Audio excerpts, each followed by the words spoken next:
What are some of the most difficult problems we still have to solve in astronomy, astrophysics, cosmology? What are some of the big questions remaining? If we think of other new areas, and perhaps the most exciting development to many of us, and many of the younger colleagues in my group, is discovering planets orbiting other stars, exoplanets. The first of these was discovered in the 1990s, and we now know that most of the stars we see in the sky are orbited by retinues of planets, just like the Sun is orbited by the Earth and the other familiar planets. And this makes the night sky much more interesting, as it were. Although the planets, of course, are much fainter than the stars, and so it's very hard to observe the planets. Hey everyone, in this episode I speak to Martin Rees about his life and career. Martin is a professor of cosmology and astrophysics at the University of Cambridge, and he currently holds the title of Astronomer Royal. Martin also co-founded the Centre for Study of Existential Risk at the University of Cambridge, and he's thought and written a lot about the risks we face from advanced technologies in the future. Martin is also a member of the House of Lords and is a former president of the Royal Society. He also recently appeared on Sam Harris's podcast, and so to speak to someone like Martin really was a true honour. If you enjoyed this episode, please take a second to hit that subscribe button and also like the video. Doing so will really help many more people view this episode. So thanks for watching the show, and I hope you enjoy. So I read that you grew up in the Shropshire countryside. What was your childhood like there? Well, really an idyllic childhood in the countryside in a small village near the Welsh border in Shropshire, where my parents started a small boarding school in an old mansion, so I had the run of these wonderful grounds. So it was a very pleasant childhood. How would you describe yourself as a child? Were you scientifically curious or? I was scientifically curious, and I had a rather solitary upbringing, living in this village. But I was interested in numbers, but not especially in astronomy. You mentioned your parents. Do you think they had much of an influence on your career and your life? Well, they were teachers, and of course they encouraged me, and I realised how much I learnt from just being the child of educated parents. You went on to study mathematics at Cambridge. What was, as an undergraduate, what was that experience like? Well, I went away to a boarding school myself and then got into Cambridge, and I proved to be quite good at maths, and therefore I was told to apply to Cambridge to study mathematics, which I did, but in retrospect I didn't enjoy being an undergraduate doing mathematics, and I rather wish I'd done a range of sciences instead, because my later work has really been science more than mathematics. So my undergraduate years weren't very productive because I knew I wasn't mathematically inclined like some of my contemporaries who clearly ended up being mathematicians. So was it at the PhD level that you switched over to kind of more cosmology? But I was lucky to get a place as a research student in Cambridge in a group that was doing cosmology and relativity. And I was also lucky because this was a time when new things were happening. It was when the evidence for the Big Bang first emerged. That was in 1964-65, and people first started talking about black holes and other advances. So it was an exciting time, and I always give young people the advice that if they want to pick a topic, they should pick a topic where new things are happening, new discoveries, new techniques, etc. They can therefore be among the first to think about new ideas, rather than in a sterile subject where all you'll be doing is trying to do the problems that the old guys got stuck on, and you won't get very far. So I was lucky really to be in a field that was opening up at that stage. And I've been even more lucky really to fast forward that in the most recent 5 years, there's been just as much excitement in astronomy with the exoplanets orbiting other stars, the James Webb Telescope and all these things. So it's a very exciting area for new people because of the new data and also more powerful computers. So what were some of those new ideas and techniques that were coming out in the 1960s? Well, in the 1960s there was a big debate actually centred in Cambridge about whether there was a big bang that started the universe off, or whether it was in a so-called steady state where it was expanding but new galaxies formed in the gaps as the old ones moved apart. And the leading expert on the steady state, the leading proponent of that, was Professor Fred Hoyle, who was the professor of astronomy here in Cambridge. And his main opponent was another Cambridge professor, Martin Ryle, who found the first evidence that was really inconsistent with the steady state theory. And so that debate was going on. And the other very important discovery was when radiation was detected, infrared radiation filling all of space, which we now know is the sort of echo of the Big Bang. And so that really clinched the case that everything started off in some hot, dense state. How did your research and ideas at that time influence these arguments around the origin of the universe and related stuff? Did you kind of contribute to those questions directly much? Well, I made some contributions. I'm not sure how major they were, but I was in a strong research group, and I was very lucky in that even while a graduate student I was able to go to some international conferences and get plugged in and meet the leading people. And I've always done science in a rather interactive way, in that I've enjoyed collaboration and following the debate. And so I think I claim I've contributed to the debate in a number of topics, even though I may not have made distinctive individual contributions. I saw that your supervisor was Dennis Skimmer, who Yes. was also the supervisor of Stephen Hawking, Yes. David Deutsch, and I think himself was also supervised by Paul Dirac. Yes, that's right. So what influence did he have on you?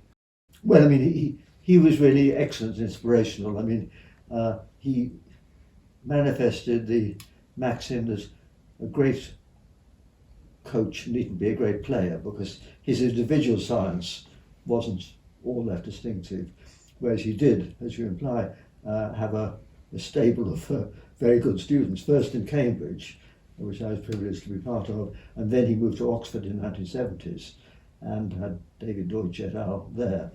So he was really someone who encouraged everyone. He was well networked, and he had a feel for what's important, and I think he steered us all in good directions, told us who to talk to, etc., and generated a very lively atmosphere.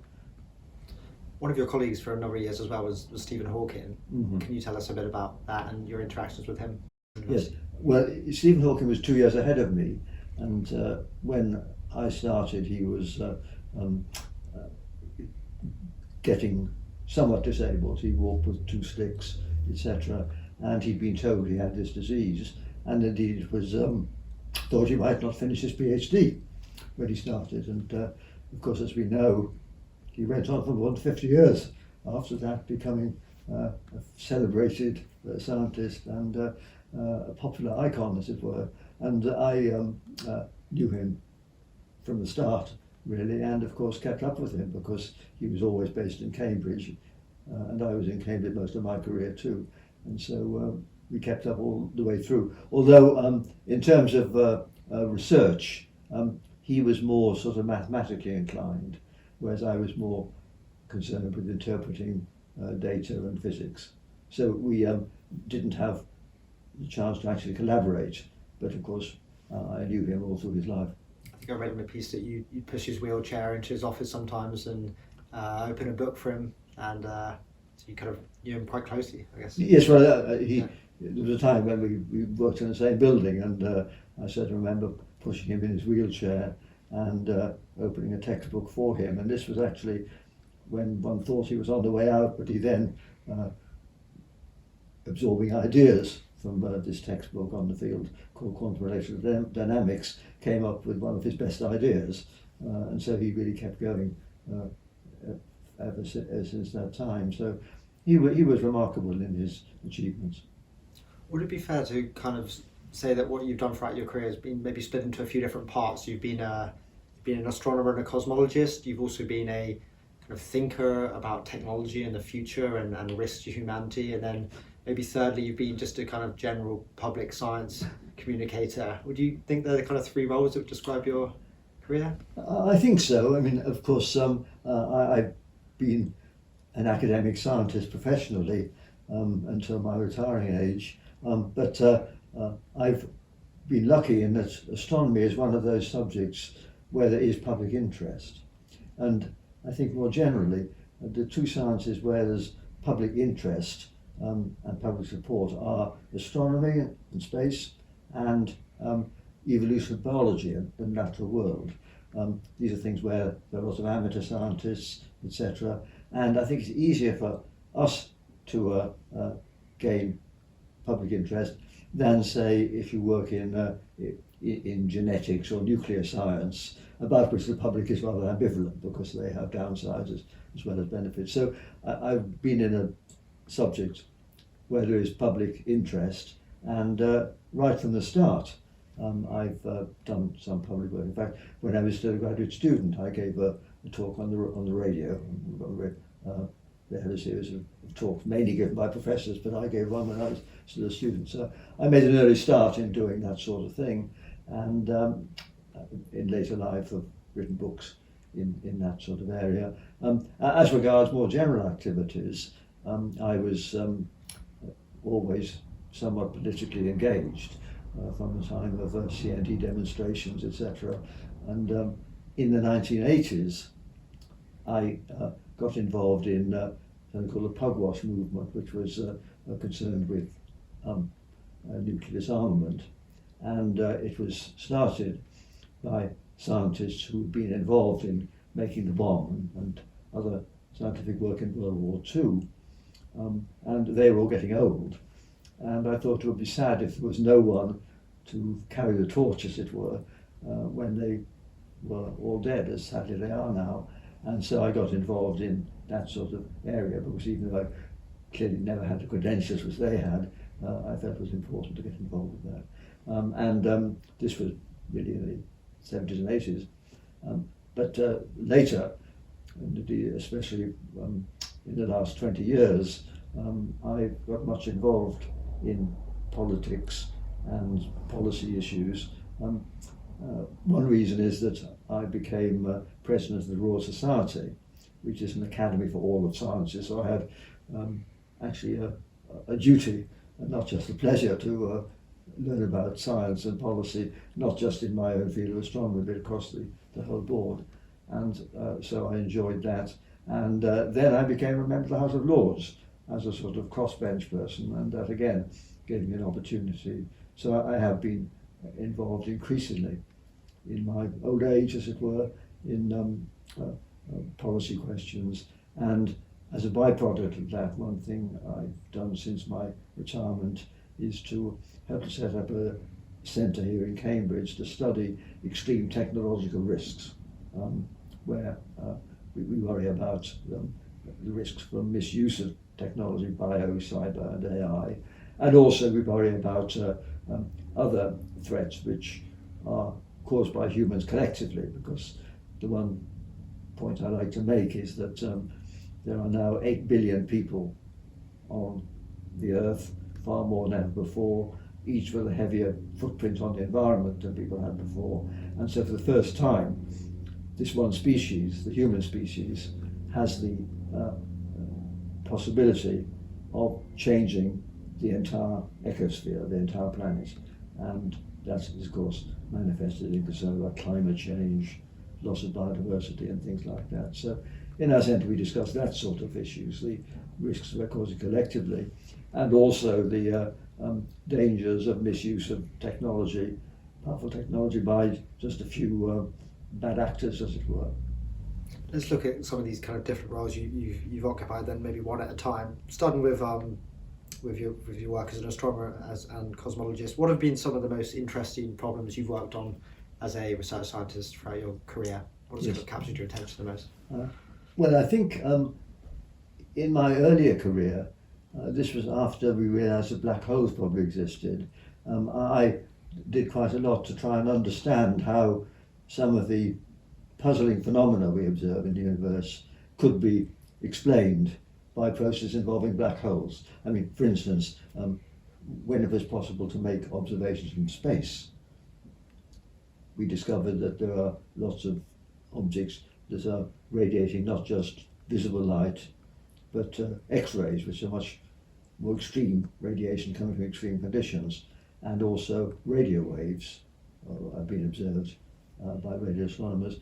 And I work quite a lot on trying to understand how these extreme phenomena, more extreme than just ordinary stars, could be explained by gas swirling into black holes and magnetic fields forming, etc. And it was good to actually do these theories and see the data evolving, and sometimes I was proved correct, in other cases I was proved wrong. But that was one of the strands of my work, really. And it continued because new classes of objects have been discovered, things called gamma ray bursts and fast radio bursts in the last 2 decades, and that's something I kept working on.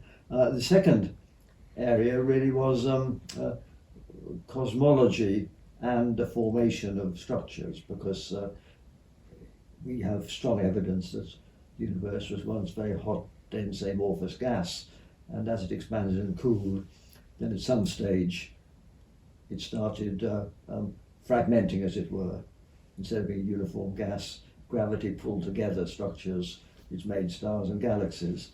And I worked quite a lot on how and when that happened, why galaxies existed as characteristic objects with a particular size, and things like that. So that's a kind of topic which I wrote some of the early papers on back in the 70s, and it's continued, and of course it's been hugely advanced, not by me but by a huge number of people in the last 10 or 20 years, by the Hubble telescope and the James Webb telescope, and by measuring the background radiation, etc. And also by the ability to use computers to do simulations, which are really very accurate, and you believe the results.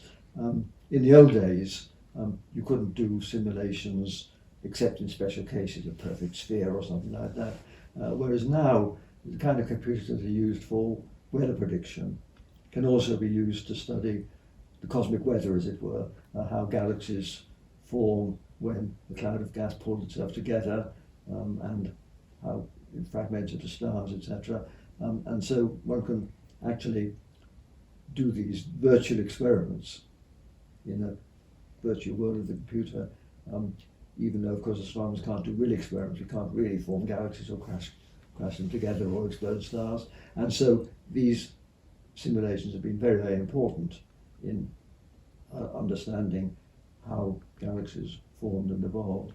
And in parallel with the advance in computing has been the advance in observations, and spectacularly in last year from the James Webb telescope, which is able to look back in time by looking very far out into space to the era when the galaxies were first forming. So we can now actually observe 98% of the time back to the Big Bang by looking for very distant galaxies and check our theories. What are some of the most difficult problems we still have to solve in astronomy, astrophysics, cosmology? What are some of the big questions remaining? Well, I think on galaxies there's still a lot of detail. We don't understand the big picture, but when galaxies start to collapse, there's very complicated feedback. Stars form and explode, and that heats up the gas, etc. And so I think there'll be an interaction between better data and better modelling to firm up our ideas there.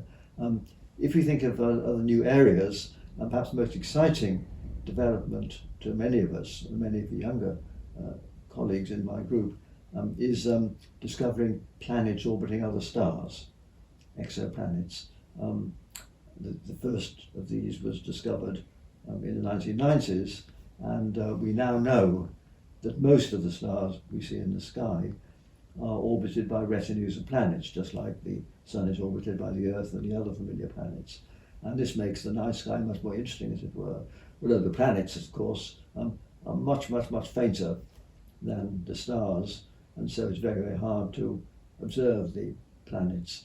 We only have some indirect observations and some rather crude observations of the nearest ones. But this field where again the James Webb Telescope and the next generation of big telescopes on the ground, in particular a European telescope built on Chile, which will have a mirror 39 meters across.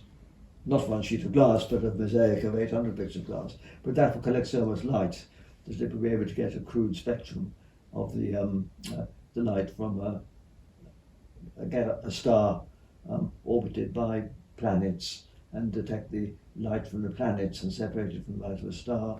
And if there's a planet like the Earth, which has vegetation on it, it might be able to get evidence for the existence of life and a biosphere around some of these planets. So I would say that's a very exciting development, observational in the next 10 or 20 years. So I know one of your interests has also been extraterrestrials. You think that the search for them is an important mission. Why is it an important mission? Well, the best answer I can give to that is that when people who I sit next on the train, or taxi drivers, that's like, if they know I'm an astronomer, that's always the first question they ask: are we alone? So it's the question that most fascinates the wide public, I would say, and it fascinates me too. And any kind of life in space would be a great discovery. At the moment, for all we know, the origin of life, which still isn't fully understood, could be a very rare fluke that happened on the Earth but didn't happen in many other places. And it's important to realise that although we understand Darwinian evolution over 3 or 4 billion years from simple life to the complex biosphere of which we're a part, the actual origin of life, the transition from complex chemistry to the first replicating, metabolizing entities we say are living, that's not understood at all. And so we don't know whether it's a rare fluke or whether it happened in lots of other places. But of course, the realization that there are literally billions of planets in our galaxy around other stars, many of which may be like the young Earth, does make us wonder, because if the origin of life was something which is still a mystery but will be explained, then it could be that life got started on many other planets. And the question is, did it then evolve, as it has on Earth, into a complex ecology, and did it even lead to civilization with technology? And that, of course, is the motive for so-called SETI, Search for Extraterrestrial Intelligence. And there are some programs to do this, to look for some sort of artificial artifacts in space, or transmissions that can't be explained from any natural source.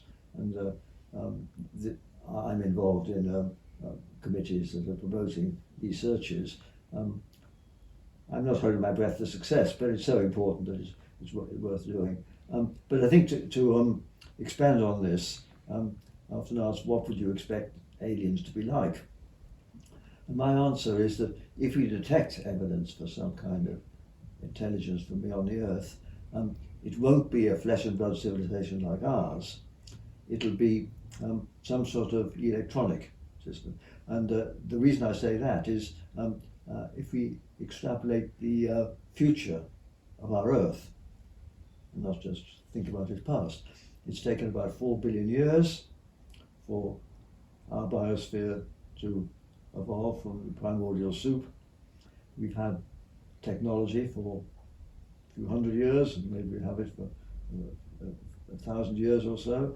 But I think most of us expect that within a few thousand years, we'll be usurped by super intelligent electronic entities. And they will have billions of years, because the sun is less than halfway through its life, so the future is longer than the past. So now imagine that there was another planet like the Earth, which had evolved in the same way as happened here on Earth, then it probably wouldn't be synchronized. It might have had a head start of 1 billion years. It might have lagged behind by 1 billion years. If it lagged behind by 1 billion years, obviously it would still hardly have any vertebrates on it. Whereas on the other hand, if it was a billion years ahead, if it was a planet formed around an older star, and there are many older stars, then it might have gone through the stage of a flesh and blood civilization, and may long ago have been usurped by electronic entities. And those entities won't evolve by, there'll be an evolution, they'll evolve by what I like to call secular intelligent design. And they may not want to be on the planet, they may prefer zero G, and if they're near immortal, they won't be daunted by long interstellar voyages. And so it would be a big coincidence if we detected other Earth synchronized in time, so we saw flesh and blood civilization, far more likely that if we detect something which is suspiciously artificial appearing, it will be something electronic, which is a legacy of a long dead civilization like ours. And so my betting is that if SETI has any kind of success, it will be in finding some sort of robots and things like that. So the chance of two-way conversations with it would be even less than many people hope. And of course, remember that if there is a flesh and blood civilization which we try to communicate with, then it will be many light years away. So no scope for snappy repartee, as it were, because it will take decades to get a signal both ways. Is it possible that these entities could be actually a further level up from electronic entities, perhaps some kind of different substance? I don't quite know what I could imagine, but... Yeah, absolutely. I think that's very important, because that links to something which I always try to emphasize, which is that there may be deep aspects of reality which our brains just can't cope with. Because we know a monkey can't understand quantum theory. And in the same way, there may be important processes or important phenomena in the cosmos which our brains just can't appreciate and aren't aware of. And so one of those might be ways in which complexity could emerge over and above the two we know about. One is what biology does to allow immensely complicated creatures to exist, and of course the kind of electronic complexity that we're now starting to be able to manufacture ourselves. But there may be other things far beyond that, and that's why in any astronomical observations I think we should keep our eyes open for anything that looks surprising, because it may be something which is a complete mystery to us. I've had a few conversations with people about this, and they reflect something that I think you've said before, which is people often just see humans as the culmination of intelligence and don't imagine these entities beyond. It strikes me that perhaps this is like similar to the way that we used to think that we were center of the universe. People kind of think that humans are the culmination and there's nothing beyond that, but like you say, there's perhaps unimaginable things left to get to. Yes, well, that's true, because our conception of space has hugely expanded, from the time when people thought the Earth was the center. They didn't know about our entire galaxy. They certainly didn't know our galaxy was one of billions of galaxies. So our horizon in space has expanded, and also our horizon in time, because we now have very good arguments that the Big Bang happened about 13.8 billion years ago, and the Earth formed about 4.5 billion years ago. Those numbers can be justified with 1 or 2% precision. But also, we know enough about stars to know that the Sun is less than halfway through its life, and that other stars will last longer, and the galaxies will last much longer still in the expanding universe. And in fact, I like to quote Woody Allen, who said, "Eternity is very long, especially towards the end." But certainly, as you say, we are not the culmination, and many people who are happy about Darwinian evolution somehow think we are the culmination, we're the top of the tree. But we may not even be the halfway stage in the emergence of ever more wonderful complexity in the cosmos.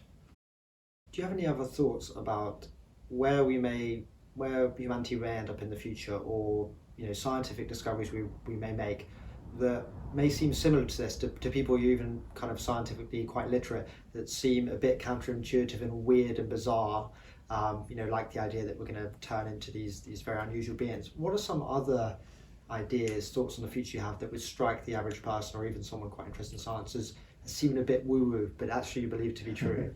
Yes. Well, of course, by definition, these are things we don't know about, so one can't give a reliable answer to your question. But I think predictions of the future have never been very reliable, but it's easier to estimate the direction of travel than the rate of travel in some new technology. And if you look back over technology in the last century, for instance, let me give two examples. Civil aviation. 1919 was Alcock and Brown's first transatlantic trip. 50 years later, 1969, was the first flight of a jumbo jet. And 50 years later, we still have a jumbo jet. So there, 50 years of rapid progress, and then 50 years where things didn't change very much because of economics and public demand, etc. That's one example.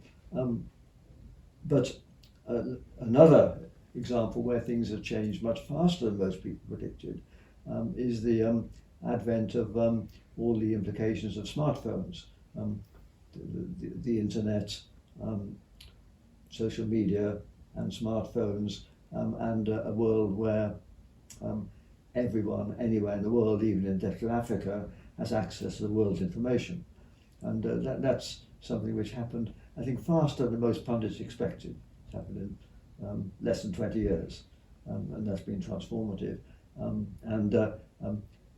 Some people did speculate about that, but they didn't think it would happen so quickly. And they didn't imagine a world where in Africa people who may not have a toilet have a smartphone, and because some technologies go very fast and have economies of scale, whereas others don't. So I just think we can't predict in detail, but I think one thing which we can expect, which will lead to various ethical problems, is bioengineering, because we understand the human genome, and we can already remove single genes which are responsible for some diseases like Huntington's disease. What may be possible later in a century is to understand the genes which optimize other human qualities that people may want to encourage. These may not be single genes, but there'll be thousands of genes, so it's going to be hard to discover them. But it may, by then, be possible to synthesize a genome with those optimum properties. And people think this will lead to some sort of redesigned, enhanced human beings. I think we have to be careful about this because there are basic ethical issues about introducing a fundamental new kind of inequality. But also, I think the people who do this caution that if you try and produce an artificial genome, it may improve some things, but it may have hidden downsides as well. So I think there's going to be a very, very cautious attitude towards that sort of thing. But I mean, to digress slightly, one of the other questions that I'm asked about a lot is, would humans go to Mars? And my line on this, in fact I wrote a book about it last year, is that as robots get better, the practical need for sending people into space gets weaker, because the robots can assemble structures, and although they can't yet do it, robots will soon be able to do the kind of geology on Mars that a human astronaut could do, and of course be sent much more cheaply and much more safely. So that may happen. But my view of human spaceflight is that no taxpayer should be asked to pay for it, because if NASA or ESA does it, then it will have to be very safe, because they're sending civilians into space. We're paying for then we've got to be risk averse. And that'll make it very, very expensive. And one has seen that NASA became very risk averse in its more recent projects. So my scenario is that the first people on Mars will be risk takers, accepting they may be having a one-way trip, and paid for by the billionaires, Messrs. Musk and Bezos, who could launch thrill seekers, happy to accept a very high risk, just as people do if they do round the world sailing or hang gliding and things like that. And if that leads to a small colony of people living on Mars by the end of a century, in great discomfort, because it's worse than living on the ocean bed or the South Pole, then those people will be away from the regulators, and they'll have every incentive to adapt their progeny to that very hostile environment. So if a sort of post-human species is to emerge, I think it's going to emerge from the enterprise of those crazy pioneers out on Mars. But I don't think there'll ever be mass emigration of ordinary humans to Mars, because it's not a way to escape the Earth's problems. Dealing with climate change is a problem, as we know, but it's a doddle compared to making Mars habitable and terraforming Mars. So I think the only people on Mars will be risk-taking pioneers, but of course, if they have access to the technology from the Earth, then they may modify themselves and even create electronic entities which would then prefer to be under zero gravity and would go on into the blue yonder. So what to you does a great future look like for humanity, and perhaps the opposite? What does a bad future look like for us? I suppose maybe you can reference some of the greatest risks you think we face and how they could produce a bad future. Yes. Yeah, what are two sides to this? Well, I think in the near term, using the technology that we now know about and can reasonably predict, things are getting very dangerous, because we're in a networked world where problems like things like pandemics can cascade globally, and of course we know that COVID-19 was a global disaster. There could be far worse natural pandemics with a higher fatality rate, but worse still, it's possible to engineer a virus to make it more virulent or more transmissible than the natural ones. And that technology is understood by many people. And my worry is that there could be a few bad actors who try to do that.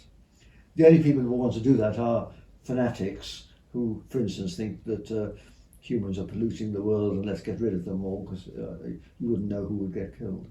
But there's one person like that is too many, and that's one of the dangers. And of course, there is a risk of societal breakdown if we get too dependent on computer networks, because cyber attacks could then become more widespread, etc. So that's a long answer to why we're going to have a bumpy ride through this century, because these technologies, especially those which allow a small number of people to do something which could cascade globally, and bio and cyber examples of that. This is really something that is going to be very hard to deal with. And the other issue is going to be whether we can avoid climate change getting so serious that it is a catastrophe. And the big challenge there is to ensure that the global south can reach net zero. We in the north should be able to get enough renewable energy and storage, etc., that we can achieve net zero. But if we think of the global south, that's sub-Saharan Africa and parts of East Asia, they now don't use much energy at all, but they're going to need more energy, unlike us, if they're going to develop. And we've got to ensure that they don't follow the track that we did and leapfrog directly to clean energy, just as they leapfrog directly to smartphones and never had landlines. And so this is, I think, something where the global north has to take the initiative in doing R&D to bring down the cost of clean energy, and in using collaboration with the Global South so that they can afford to make this leapfrogging directly. Otherwise, that's another dangerous century. So the way things evolve in the century is hard to predict, but there are these dangers. And just as a digression for that, I think it's interesting. One point I make in my book is that despite the horizons being much more extensive in both space and time than they were in the Middle Ages, for instance, our planning horizon is not longer. And I give the example of the medieval cathedrals, where people built cathedrals that they knew would not be finished in their lifetime. Long-term cathedral thinking and planning, and they were thinking 100 years ahead at least. And of course, what they created in many cases now inspires us almost 1,000 years ahead, the great cathedrals. And it seems slightly anomalous that they planned 100 years ahead, whereas we don't. But it's not so paradoxical actually, because in the medieval times they may have thought that the world would end in some apocalypse within 1,000 years, but they thought that their children, their grandchildren, would lead lives similar to theirs, and that they would appreciate the finished cathedral. Whereas I don't think we can be at all confident about the preferences and tastes of people 2 generations down, because things are changing so fast. And so that's really a reason, if it's not an entire excuse, for not having as much long-term thinking now as in the Middle Ages, despite the fact that we've got these far larger horizons. It's genuinely hard for us to predict what things will be like in 50 years' time.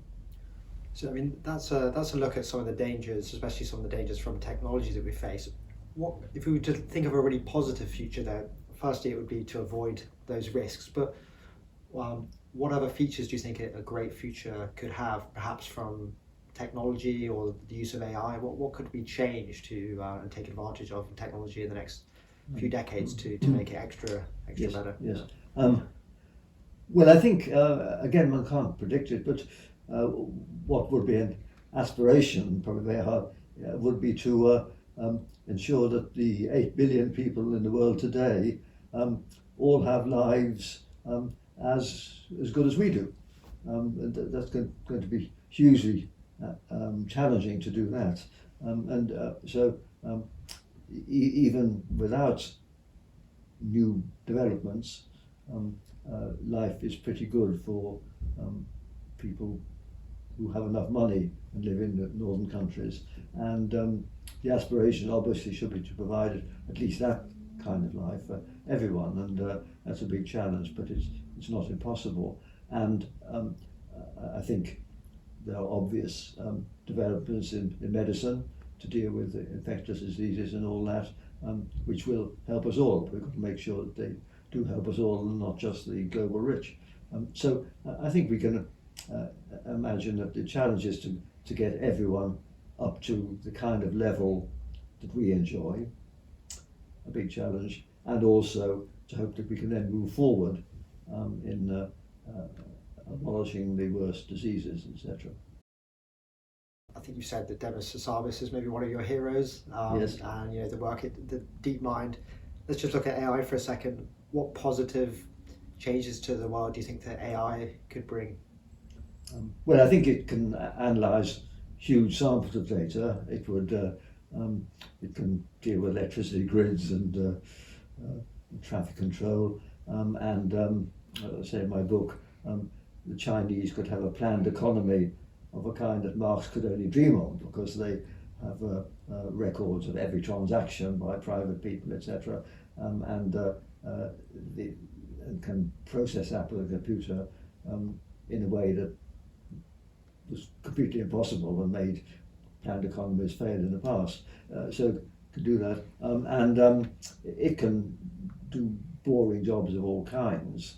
But I think the short-term problem is that computers can replace certain kinds of work, and Of course, is in principle a good thing if they can replace heavy labour and also mind-numbing jobs like working in a telephone call centre or an Amazon warehouse and that sort of thing. Replacing them by machines would be great, provided that there is employment for those who are displaced. And I think what we need to ensure is that the conglomerates which manage these things, the big companies, are properly taxed at a much higher level than now, and that most of that tax should be hypothecated for jobs where being human is important. Carers for young and old, custodians in public parks, gardeners, and things like that, jobs that can't be automated and which can be done by people without special training. And we know that one of the worst social evils now is a lack of people to care for young and old in their last years. If more people could be paid for that sort of work out of taxation, this would be a far better society. And this requires a political shift. And in general politics, I think one of the problems in this country is that we learn too much from the United States and not enough from the Scandinavian countries, which have a higher tax rate and a better welfare service and happier people. And they're moving in the right direction. We are moving in the wrong direction. But I think what we need to do is to ensure that human beings all have dignified and secure employment, doing the kind of things where being human is important, like being a carer.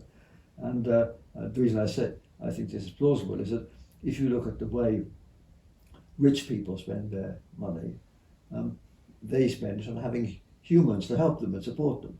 And if you can provide something more like that for the ordinary person, that would be better. And so if the repetitive and mind-numbing work is replaced by machines, that's plus provided that the money saved is then channeled towards dignified posts for people who are carers. Have you had much of a chance to speak to Demis Hassabis and maybe visit DeepMind and any insights there? Yes, I've been privileged to know Demis and his senior colleagues at DeepMind. They've had quite strong links with Cambridge University, and I admire him immensely, not only for technical achievements but for his attitude. I mean, he's a brilliant man, and he says with a straight face that he wants to understand the universe, and he thinks the best way to do that is to solve the AI problems first, and then the AI can help him.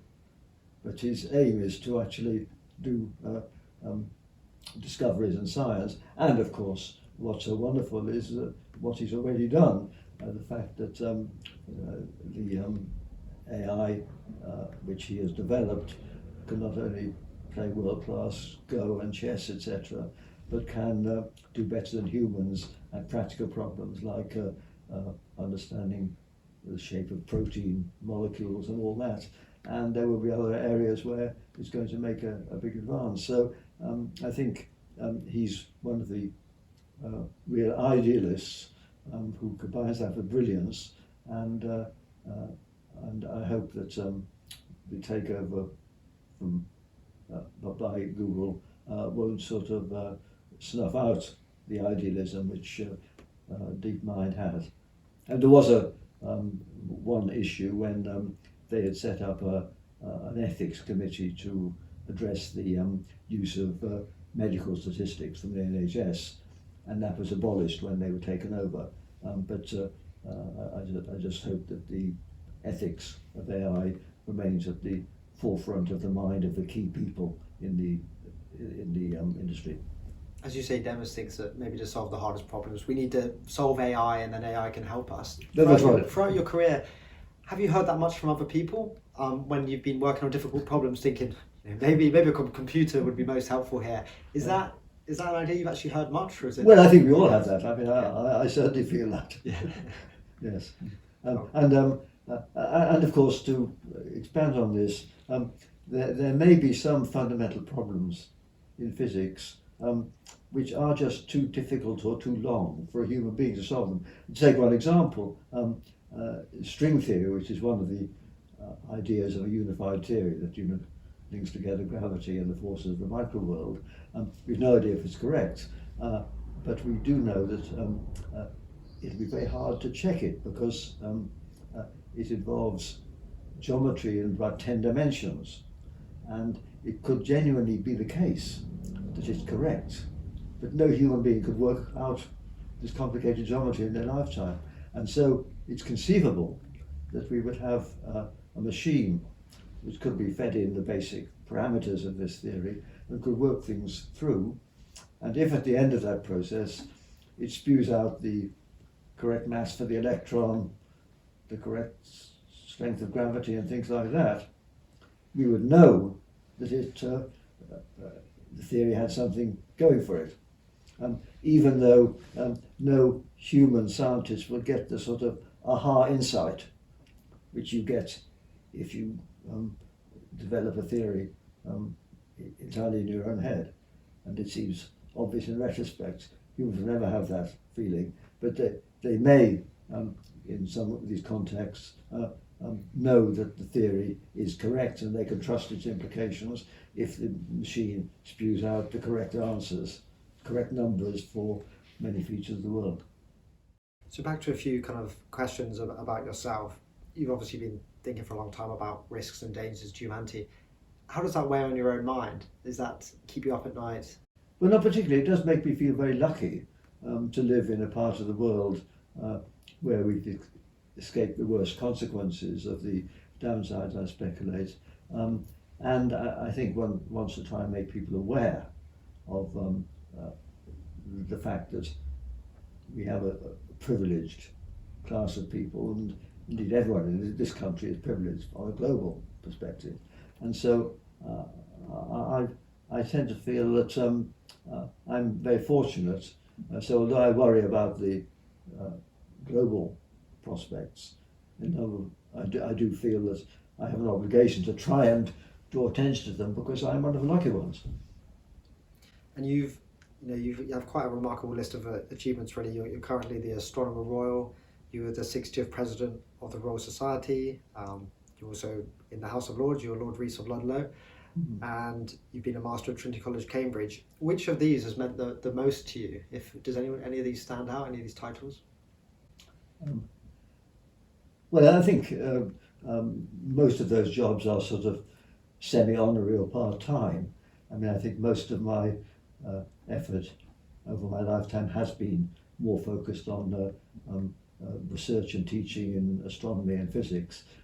But I've been very lucky that having retired, I've been able to work just as hard as before, but with the difference that I can pace myself. I mean, when I was in charge of Trinity College or the Royal Society, etc., then it's a certain responsibility. You don't want to screw up. Whereas now I work as hard as I can, but I'm not responsible for any significant organisation. And so that means that I'm more relaxed and just do as much as I can, realising that as I get old, I may be able to do less. Now that you are retired, if there is a typical one, what's a typical week like for you? What do you get up to exactly? Well, of course, during the COVID shutdown, it was very, very boring, doing lots of Zooms from home, etc. Whereas now it's being based in a university which treats retired people humanely. So I still have a desk in the Astronomy Institute and a little office in Trinity College, and so I can go in and interact with people and socialise with them and keep in touch with developments in the university. And also I go to London 1 or 2 days a week for House of Lords or other things. I probably will cut down on international travel because I've realised that Zooms are adequate for some purposes for which one used to do international trips, and also I think flying is becoming a less attractive prospect because of more security and all that. So I'll probably never do as much travelling as I used to go 6 or 8 times to the US and lots of other travelling. So I'll do less of that. But other than that, I will go on having a varied life, but benefiting from the technology. It does allow me to give lectures to India, China, South America, places like that, which I probably wouldn't travel to very often anyway. How long have you lived in Cambridge for now? I've lived in Cambridge, I suppose, most of my life. Well, most of my adult life. I mean, I grew up in Shropshire, but when I graduated, I spent 5 years, this was my late 20s, travelling. I had short-term jobs in the US and went to lots of meetings, etc. But then I got a professorship at Sussex University when I was about 30, and then very quickly moved back to Cambridge. And I've been based in Cambridge ever since then, but doing a variety of things, being a researcher, head of a department, a research professor, and then head of a college, and then just a retired person. So Cambridge is the place where I've spent most of my life. Have you ever thought about moving to a different university or place, or has it just been so lovely here in Cambridge?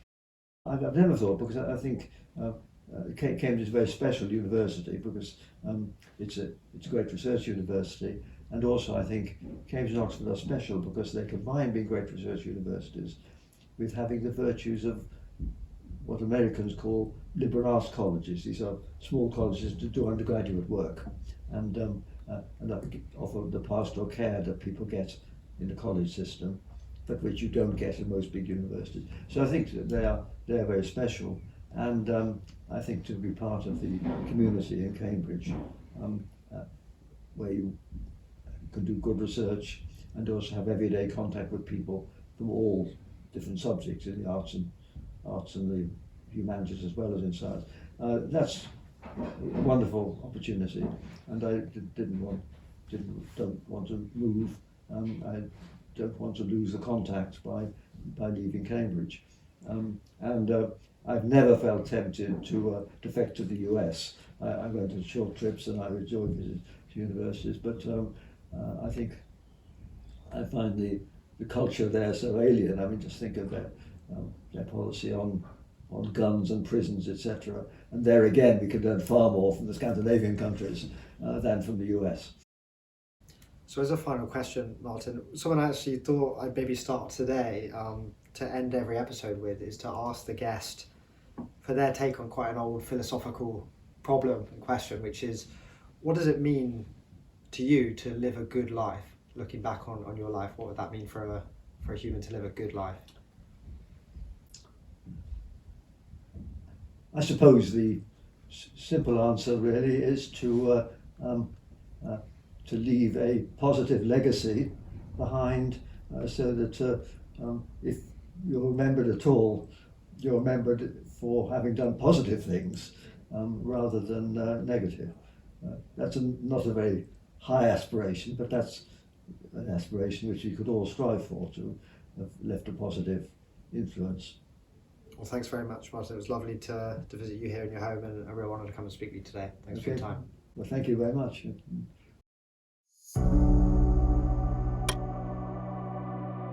I hope you enjoyed this conversation. If you enjoyed the Human Podcast, please consider subscribing.